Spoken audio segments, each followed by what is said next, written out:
சத்திய சஹாபாக்கள், தாபிஈன்கள், தபா தாபிஈன்கள், இங்கே குழுமி இருக்கக்கூடிய நம்மவர்கள் அனைவர்கள் மீதும் ஏகேரவின் சாந்தியும் சமாதானமும் ரஹ்மத்தும் வற்றா கருணையும் என்றென்றும் நின்றாது நிகழட்டுமாக.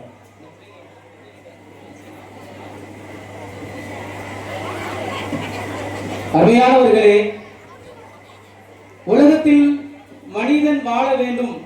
எல்லா உயிர்களுக்கும் ஒவ்வொரு தேவை இருக்கும். ஒவ்வொருடைய தேவையும் மாறுபடலாம். ஹலோ. ஆனால் எல்லா உயிர்களுக்கும் ஒரு தேவை இருக்கும் என்று சொன்னால் அது உணவு. அந்த அடிப்படை தேவை எல்லா உயிர்களுக்கும் அவசியம். அருமையானவர்களே, ஒரு மனிதன் வாழ வேண்டும் என்று சொன்னால் அவனுக்கு அடிப்படையாக 3 விஷயங்கள் தேவை. ஒன்று உணவு, உடை, இருக்க இடம். இந்த 3 வேண்டும் என்று சொன்னால் அவன் என்ன செய்ய வேண்டும்? அதை தேடி செல்ல வேண்டும். அதை சம்பாதிப்பதற்கு செல்ல வேண்டும். அதையும் தாண்டி இன்று எந்த நிலைமைக்கு வந்துவிட்டால் இதை 3ஐயும் தாண்டி இன்று ஆசை, ஆடம்பரம், பகட்டான ஒரு வாழ்க்கை என்று மனிதன் விரும்ப ஆரம்பித்து விட்டால் அப்ப இன்னும் கொஞ்சம் தேடுதலை அதிகமாக்க வேண்டும். ஒரு மனிதன் தன்னுடைய அடிப்படை தேவையை பூர்த்தி செய்ய வேண்டும் என்று சொன்னால் அவன் சம்பாதிக்கக்கூடிய அந்த வேலையை, பணியை செய்ய வேண்டும். அப்படி சம்பாதிச்சாதான் அவன் அந்த 3 உணவை, உடை, இடம், இந்த 3 அவனால பெற்றுக்கொள்ள முடியும்.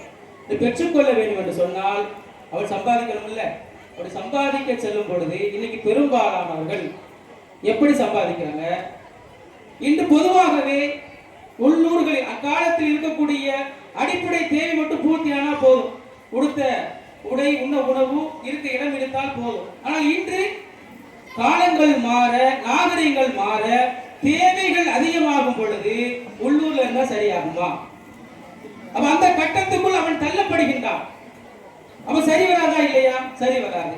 ஒரு வாழ்க்கை, ஒரு சரியான வாழ்க்கை வேணும். பிள்ளைக்கு படிக்க வைக்கணும், மருத்துவ தேவையை பூர்த்தி செய்யணும் என்று சொன்னால் ஒரு ஆண் தேவைக்கு அதிகமாக சம்பாதிக்க வேண்டும். அப்ப உள்நாட்டில் இருந்தா சரி வராது. எங்க போகணும்? வெளிநாட்டுக்கு போகணும். சரி, அப்படி வெளிநாட்டுக்கு போய் சம்பாதிக்கிறானே, அந்த லட்சியத்தில் அவன் அடைந்து விடுகின்றானா?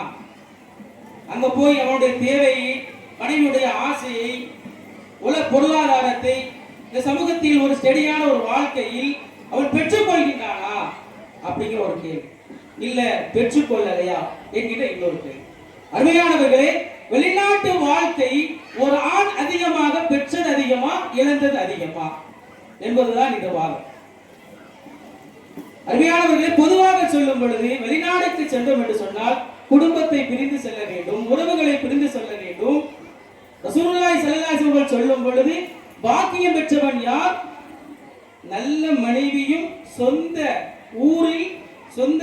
ஊரில் எவனுக்கு வாழ்வாதாரம் கிடைக்கின்றதோ அவன் தான் பாக்கியம் பெற்ற ரசூலுல்லாஹ் சொன்னாங்க. அப்ப அந்த விதத்தில் இவர்கள் சொல்றாங்க, நாங்க பெற்றதுதான் அதிகம். இந்த பக்கத்தில் இழப்புகள் இல்லாமலும் இல்ல. அங்க போனா குடும்பங்கள்ல வசதி வாய்ப்புகள் இருக்குது, செல்வங்கள் பெருகுது, கடன்கள் எல்லாம் போகுது என்பது ஒரு அவர்கள் பக்கம் குற்றச்சாட்டு. அவன் பெற்றதுதான் அதிகம். இங்க என்ன சொல்றாங்க? நாங்க மனைவி தனியா இருக்கிறோம், கணவன் தனியா இருக்கிறாரு, அவர் அந்த தனிமையை என்ன செய்யறாரு? அடைந்து கொள்கின்றார். அப்ப அது இழந்ததுதான் அதிகம் அப்படின்னு இவங்க சொல்றாங்க. அது உள்ளதே உள்ளபடி பார்ப்பதற்கு வெளிநாட்டு வாழ்க்கை ஒரு ஆணின் வாழ்க்கையில் அதிகமாக பெற்றிருக்கிறானா அல்லது இழந்திருக்கிறானா? பெற்றதே அதிகம் என்ற தலைப்பில் பேசுவதற்காக முகமது நபீஸ். அஸ்ஸலாமு அலைக்கும் வரஹ்மத்துல்லாஹி வபரகாத்துஹு. அஊது பில்லாஹி மினஷ் ஷைத்தானிர் ரஜீம். பிஸ்மில்லாஹிர் ரஹ்மானிர் ரஹீம். அல்ஹம்துலில்லாஹி ரப்பில் ஆலமீன். வஸ்ஸலாத்து வஸ்ஸலாமு அலா சய்யிதினா முஹம்மதின் வ ஆலிஹி வ ஸஹ்பிஹி அஜ்மாயின். அம்மா பஅத். அளவற்ற அருளாளன், நிகரற்ற அன்புடையோன் அல்லாஹ்வின் திருநாமத்தால் ஆரம்பம் செய்கிறேன். வெளிநாட்டு வாழ்க்கையில் நாம் பெற்றது அதிகமா அல்லது இழந்தது அதிகமா என்ற தலைப்பில் இங்கு ஒரு அழகான பட்டிமன்றம் நடந்து கொண்டிருக்கிறது.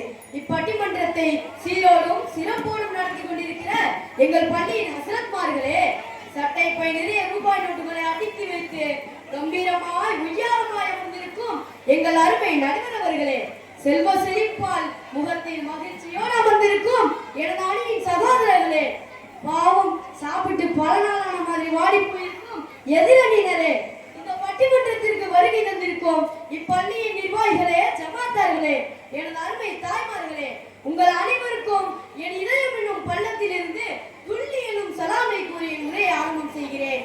அஸ்ஸலாமு அலைக்கும் வரஹ்மத்துல்லாஹி வபரகாத்துஹு. வெளிநாட்டு வாழ்க்கையில் நாம் பெற்றதே அதிகம் நாம் பேச வந்திருக்கேன்.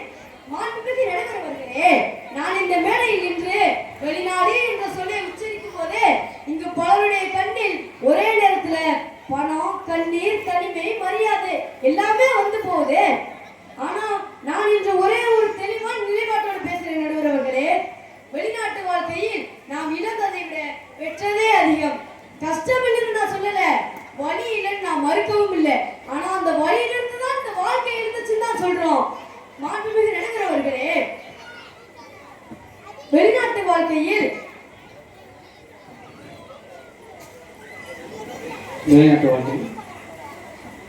நாம் பெற்றதை இழந்ததை விட பெற்றதே அதிகம். ஒரு ஆண் தன் குடும்பத்தை வறுமை, தன் மனைவியை பிரிந்து, தன் பிள்ளையை பிரிந்து, தன் தாய் தந்தையை பிரிந்து அவன் விமானம் ஏறி வெளிநாடு செல்வது தன் ஆசைக்காகவா இல்ல தன் ஆடம்பரத்துக்காகவா? இது இரண்டு பல என்கிறவர்களே. அது தன் மீது உள்ள பொறுப்பால், கண்ணியத்தால், தன் குடும்பத்தை காப்பாற்றும் பயத்தால் அவன் தன்னை தியாகம் செய்து கொண்டு வெளிநாடு செல்கிறான். இதையே நம்முடைய இஸ்லாமிய வரலாற்றை நாம் பார்க்க முடியும். நபி இப்ராஹிம் அலைஹிஸ்ஸலாம் அவங்க அல்லாஹ்வின் கட்டளைக்காக அன்னை ஹாஜிரா அம்மையாரையும் குழந்தையான இஸ்மாயில் அலைஹிஸ்ஸலாம் அவர்களையும் மக்காவின் பாலைவனத்தில் விட்டு சென்றார்களே, அது தன்னுடைய சுகத்துக்காக வாழ்ந்தவர்களே? அதுதான் இல்லை, அது தன் எதிர்காலத்துக்கான தியாகம். அதே போன்றுதான் இன்று வெளிநாட்டு உழைக்கும் ஒரு ஆண் தன் குடும்பத்தை வறுமையிலும் பாலைவனத்தில் விட்டு விடாமல் காப்பதற்காக உழைப்பிற்காக பயணம் செல்கிறான். இந்த இரண்டு பயணங்களும் தியாகத்தின் பேரில் தான் சென்று நடுகிறவர்களே. என்ன சொல்றது? ஆமா, உண்மைதான். வெளிநாட்டு வாழ்க்கையால நம்ம எவ்வளவு நன்மை அடைஞ்சிருக்கிறோம் தெரியுமா நடுவர்களே? முதல்ல வயிறு நிறைய சாப்பாடு. ஒரு காலத்துல பாத்தீங்கன்னா மாத கடைசி நாட்கள்ல ஒரு வேளை சாப்பாட்டுக்கே வழி இல்லாத குடும்பங்கள்லாம் இப்போ 3 வேளை சாப்பாடு. அதுவும் விதவிதமா, நினைச்சா பிரியாணி, நினைச்சா தேங்காய் சோறு, வீட்டுல சாப்பிட பிடிக்குன்னா ஃபுட்டு ஆர்டர் பண்ணி சாப்பிடுறது. அதே மாதிரி நினைச்ச ட்ரெஸ் வாங்குறது, நினைச்ச இடத்துக்கு போறது. எவ்வளவு முன்னேற்றம் பாத்தீங்களா நடுவர்களே? இது என்ன சாதாரண விஷயமா? இதெல்லாம் எப்படி கிடைக்குது? ஒரு ஆண்மகன் வெளிநாட்டுக்கு போய் வேலை பார்க்கறதுனால தானே கிடைக்குது. இதை இந்த எதிரணியை மறுக்க முடியுமா? நபி ஸல்லல்லாஹு அலைஹி வஸல்லம் அவங்க சொன்னாங்க, ஆதமின் மகனே, உனக்கு போதுமான உணவும் உடையும் இருந்தால் நீதான் இந்த உலகிலேயே மிகப்பெரிய செல்வந்தனே. அப்படின்னா அந்த உணவை தன் குடும்பத்துக்கு கொண்டு வந்த வெளிநாட்டு உழைப்பு பெரிய நன்மை இல்லையா? முதல்ல வயிறு நிறைய சாப்பாடு, இரண்டாவது கல்விதான் நடுவர்களே. ஒரு தலைமுறையை வறுமையிலிருந்து மீட்டெடுக்கும் ஒரே ஆயுதம் கல்விதான் நடுவர்களே. ஹஜ்ரத் உமர் ரலியல்லாஹு அன்ஹு அவங்க சொன்னாங்க, உங்கள் பிள்ளைகளை உங்கள் காலத்திற்கு அல்ல, அவர்கள் வாழப்போகும் காலத்திற்கு தயார் செய்யுங்கள்னு. அந்த தயாரிப்பை பல குடும்பங்களுக்கு இந்த வெளிநாட்டு வருமானம் தானே கொடுத்தது. இல்லைன்னா அந்த மகன் தான் டாக்டர் ஆகிருப்பானா, இல்ல அவரோட மகன் தான் ஆசிரியர் ஆகிருப்பானா? சொல்லுங்க நடுவர்களே, என்ன அமைதியா இருக்கீங்க? உண்மைதான்ப்பா. சொல்லுங்க.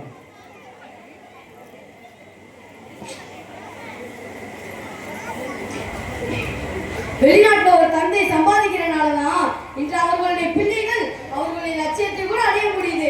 இது பெற்றதா இல்ல இழந்தா நடுவர்களே? அடுத்ததா ஒரு மனிதன் பெற்றது என்ன தெரியுமா? மரியாதை மற்றும் ஒரு ஸ்டடியான வாழ்க்கை.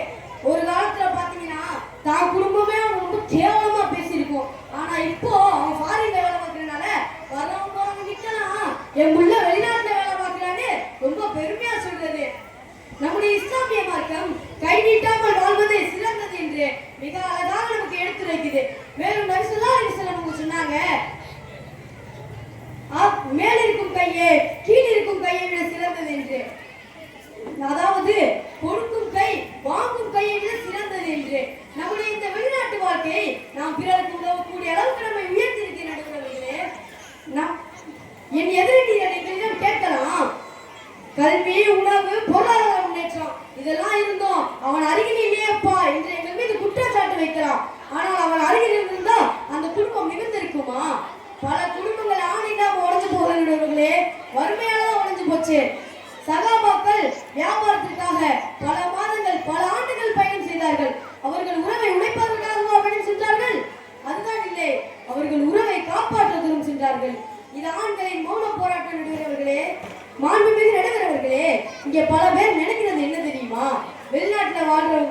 சிரிச்சுக்கிட்டே இருப்பாங்கன்னு நினைக்கிறாங்க. ஆனா அதோட வழி என்ன தெரியுமா? ஒரே ரூம்ல 10 பேர், ஒரே வாழ்க்கை. அவன் நோயில் வேலை செய்கிறான், அவமானத்தை மௌனமாக விழுங்குகிறான். ஹஜ்ரத் அபூபக்கர் ரலியல்லாஹு அன்ஹு அவர்கள் கலிஃபாவாக இருந்த போதும் தன் குடும்ப செலவுக்காக துணி வியாபாரம் செய்தார்கள். அதன் காரணம் என்ன? தன் குடும்பத்தின் மீது உள்ள பொறுப்பு தான் எடுவர்களே. அதே பொறுப்பின் பேரில், அதே போலதான் இன்று வெளிநாட்டு விழிக்கும் ஒவ்வொரு ஆணும் அதே பொறுப்பின் பேரில் தான் தன் கண்ணீரை மறைக்கிறார். தன் கணவனை இழந்த ஒரு பெண் சம்பாதிப்பதற்கு தெம்பு இல்லாத போது எவ்வளவோ கஷ்டப்பட்டு கூலி வேலை பார்த்து தன் மகனை படிக்க வைக்கிறார். தன் மகன் நன்றாக படித்து வெளிநாட்டுக்கு வேலைக்கு போய் விடுமுறையில் வந்த போது அந்த மகனிடம் அந்த தாய் சொன்ன வார்த்தை என்ன தெரியுமா? மகனே, நீ போன பிறகுதான்ப்பா என்னுடைய கஷ்டமெல்லாம் தீர்ந்துச்சு. நானும் வேலைக்கு போகாம நல்லபடியா வீட்டுல ஓய்வு எடுக்கிறப்பான்னு சொன்னாங்க. அந்த தாய் சொன்ன அந்த ஒரு வாக்கியம் அவன் பட்ட அனைத்து கஷ்டங்களுக்கும் தீர்வாக அமைந்தவர்களே. நான் இறுதியாக சொல்கிறேன், வெளிநாட்டு வாழ்க்கை நாம் சிலவற்றை இழந்திருக்கலாம், ஆனால் அந்த இழப்புகள் இல்லை என்றால் வீடு, கல்வி, மரியாதை, எதிர்காலம் இவைகளெல்லாம் நாம் நினைத்து பார்த்திருக்க முடியுமா? நம்முடைய இஸ்லாமியர்களாலே நமக்கு ஒரு விஷயத்தை சொல்கிறது நடுவர் அவர்களே, இழப்பு இல்லாமல் உயர்வு இல்லை. அதனால் நான் உறுதியாக சொல்கிறேன், வெளிநாட்டு வாழ்க்கையில் நாம் இழந்ததை விட பெற்றதே அதிகம் அதிகம் அதிகம் என்று கூறி விடைபெறுகிறேன். அஸ்ஸலாமு அலைக்கும் வரஹ்மத்துல்லாஹி வபரகாத்துஹு. வலைக்கும் ஸலாம் வரஹ்மத்துல்லாஹி வபரகாத்துஹு. அன்பானவர்களே, வெளிநாட்டு வாழ்க்கையில் பெற்றது என்ன அப்படிங்கறத சொல்லியிருக்காரு. ஒரு ஸ்டெடியான வாழ்க்கை, ஒரு குழந்தைக்கான கல்வி, எதிர்காலம் எல்லாமே ஒரு ஆண் வெளிநாட்டுல போனதான். அது என்னது அதிகம்? வெளிநாட்டு வாழ்க்கையில் நாம் பெற்றதுதான் அதிகம் அப்படின்னு சொல்லியிருக்காரு. அதை மறுத்து பேசுவதற்காக பேச்சாளர் அங்க நிக்கக்கூடிய பெண்கள் யாராவது நீங்க நம்ம வந்து உட்காருங்கம்மா, சேர் கிடையாது. மதரசா பிள்ளைங்க தயவு செஞ்சு